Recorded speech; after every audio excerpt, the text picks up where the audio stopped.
શું ખાંડ 100 રૂપિયે કિલો પહોંચી જશે? દેશમાં ખાંડની ખેંચ ઊભી થઈ છે.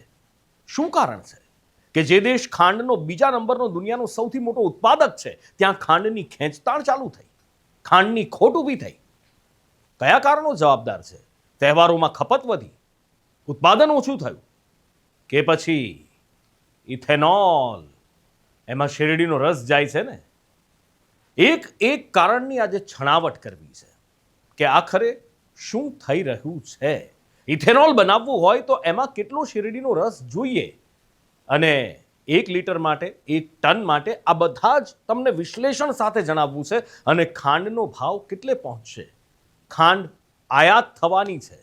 જી હા, આનાથી મોટું કદાચ દુર્ભાગ્ય બીજું કશું હોઈ જ ન શકે.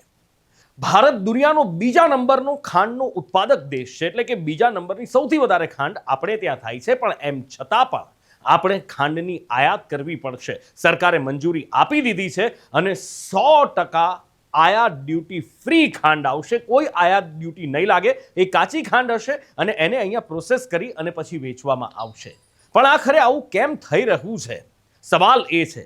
કેટલાક લોકો કહી રહ્યા છે કે ભાઈ તહેવારો છે એટલે ખાંડની ખપત વધી છે, એની ઉપર પાછું ભારે વરસાદ ને બધું પડ્યું એટલે શેરડીનું ઉત્પાદન ઘટ્યું છે. પણ શું ખરેખર આ જ કારણો જવાબદાર છે? પેલું ઇથેનોલ તો જવાબદાર નથી ને? ચોરે ને ચોકે એક જ ચર્ચા છે કે ઇથેનોલના કારણે જ આ ખાંડ મોંઘી થઈ છે. ખાંડ કેમ મોંઘી થઈ? ઇથેનોલમાં કેટલો ઉપયોગ થાય છે એ બધું જ મારે તમને કહેવું છે.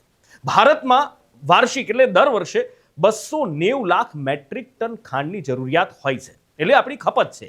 એની સામે આપણે આ વખતે ઉત્પાદન થયું છે 260 થી 265 લાખ મેટ્રિક ટન. અને એમાં પણ જે ટોટલ શેરડીનું ઉત્પાદન થયું એમાંથી 20% ઇથેનોલ મિશ્રણમાં આપી દેવામાં આવ્યું. એટલે કે 35 થી 45 લાખ મેટ્રિક ટનનો જથ્થો શેરડીનો રસ સીધો જ ઇથેનોલ ઉત્પાદનમાં વપરાઈ ગયો. અને આ હું નથી કહેતો.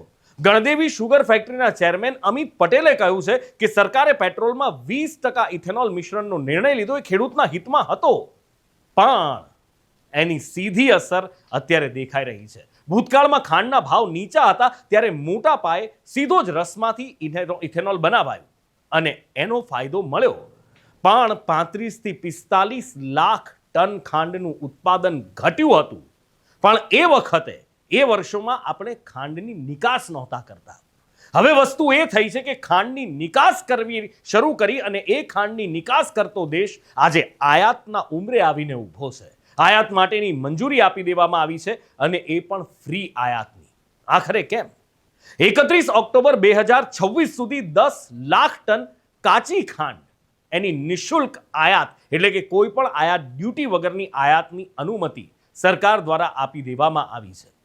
હવે આના કારણો ઘણા બધા હોઈ શકે છે. પહેલા તો આપણે એ સમજીએ કે 1 લીટર શુદ્ધ ઇથેનોલ બનાવવું હોય તો એમાં કેટલું શેરડીનો રસ અથવા તો કેટલી શેરડીનો ઉપયોગ થાય? 1 લીટર માટે 12 થી 15 કિલો શેરડીનો ઉપયોગ થાય છે.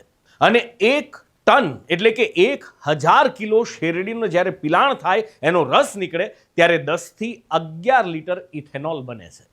હવે તમે વિચારી લો કે ઇથેનોલમાં દેશની જે ખપત છે, જે આ સરકારે પગલું ભર્યું છે ને, એક બાજુ વાહનને નુકસાન, બીજી બાજુ શેરડીની ખપત અને ખાંડની ઉણપ, અને ભાવ વધી રહ્યા છે. આ કેમ થઈ રહ્યું છે?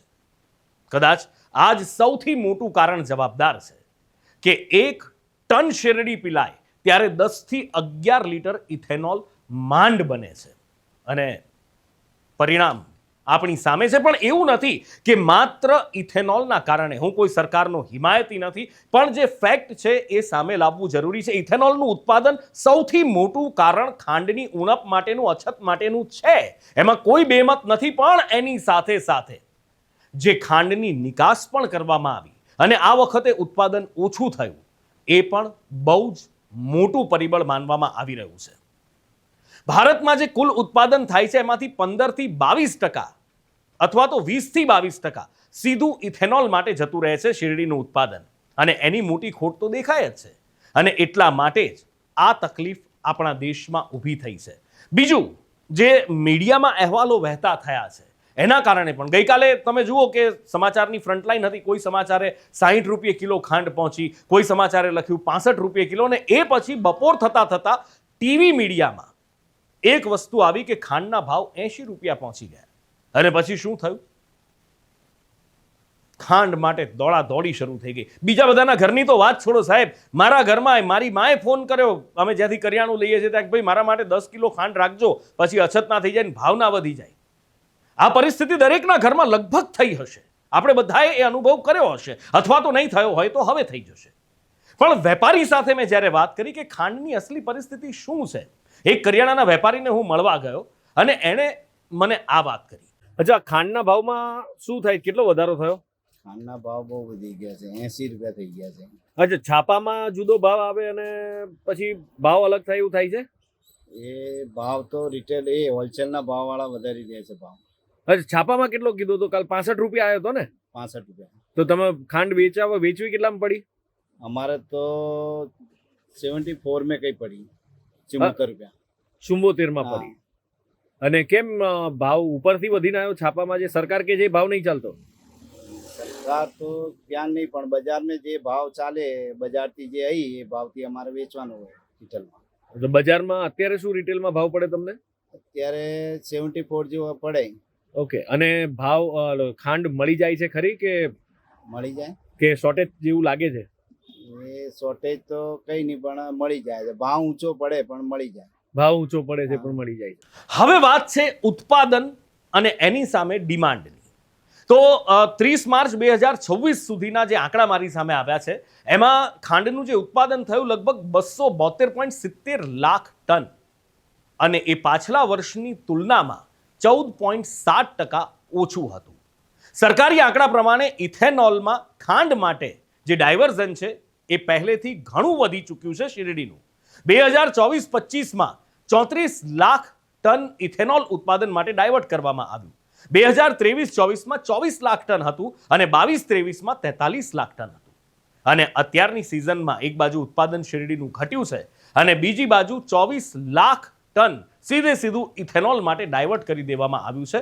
અને એ જ કારણ છે 2025-26ની શરૂઆતમાં સરકારે ખાંડની નિકાસ માટે 15 લાખ ટનની મંજૂરી પણ આપી દીધી, અને વર્ષ 2025-26માં જ ખાંડનું ઉત્પાદન પણ ઘટી ગયું. અને એ પરિણામ આવ્યું કે આપણે જે નિકાસકાર આપણને ગણાવતા હતા, આપણે જે દુનિયાના સૌથી મોટા બીજા નંબરના શેરડીના ઉત્પાદક અથવા તો ખાંડના ઉત્પાદક દેશ તરીકે ઓળખાઈએ છીએ, એ દેશમાં જ પરિસ્થિતિ આ આવીને ઊભી છે. બીજી બાજુ સંગ્રહખોરી નથી થઈ રહી એવું સરકારનું કહેવું છે. ગઈકાલે એબીપી અસ્મિતામાં રોનક પટેલે જે ચેરમેન જેમની સાથે વાત કરી હતી એ જે સંઘના, અને એમણે પણ કહ્યું કે સંગ્રહખોરી નથી થઈ રહી. જો સંગ્રહખોરી નથી થઈ રહી તો ખાંડ ઊંચા ભાવે 1-2 દિવસની અંદર જ કેમ વેચાવા લાગી? ક્યાંક ને ક્યાંક એ વસ્તુ છે કે કોઈક તો છે જે ખાંડનો સંગ્રહ કરી રહ્યું છે, જે ખાંડના ભાવ કૃત્રિમ રીતે વધારી રહ્યું છે. કુદરતી રીતે વધે તો થોડા કરીને વધે. 30, 34 કે 40, 45 રૂપિયા વેચાતી ખાંડ સીધી 60, 65 અને ત્યાંથી 80, 85 રૂપિયા ના પહોંચે. સાહેબ, આટલી બુદ્ધિ તો સામાન્ય માણસમાં, મારા જેવા તમારા જેવા લોકોમાં હોય. આ નેતાઓ કોને ઉઠા ભણાવે છે? સમજવા જેવી વાત છે. અત્યારે જો આપણે ખાંડ માટે ખોટી દોડાદોડી કરશું તો 100 રૂપિયે ભાવ પહોંચતા કોઈ નહીં રોકી શકે. હા, સરકારે પણ વિચારવું પડશે કે આજે 20% ઇથેનોલ મિક્સ કરે છે પેટ્રોલમાં, પેટ્રોલના ભાવ ઓછા લાવવા માટે, પ્રદૂષણ ઘટાડવા માટે વગેરે વગેરે વગેરે ઘણી બધી થિયોરી છે કે 20% તો પેટ્રોલ એમનેમ બળી જાય છે, કાચું પેટ્રોલ ફૂંકી નાખે છે વાહનો, એના કરતાં શેરડીનો રસ એમાં જતો રહે, ઇથેનોલ એમાં જતું રહે. ઘણી બધી થિયોરી છે, પણ એનાથી વાહનોને નુકસાન થાય છે, એમાં પણ બેમત નથી. અને ગડકરી સાહેબ આ વાત સ્વીકારી ચૂક્યા છે. તો પછી એક બાજુ દેશમાં લોકોને ખાંડના ફાંફા કરાવવા, મોંઘી ખાંડ વેચવી, અને બીજી બાજુ દેશમાં વાહનોને નુકસાન પહોંચાડવું, લોકોના વાહનોની એવરેજ ઘટાડવી, બંને બાજુથી આર્થિક ફટકા કેમ મારો છો? તમે જનતાના પાલનહાર તરીકે આવ્યા હતા, સારા દિવસોના સપના બતાવ્યા હતા. આવા સારા દિવસ નથી જોઈતા સાહેબ. મહેરબાની કરજો.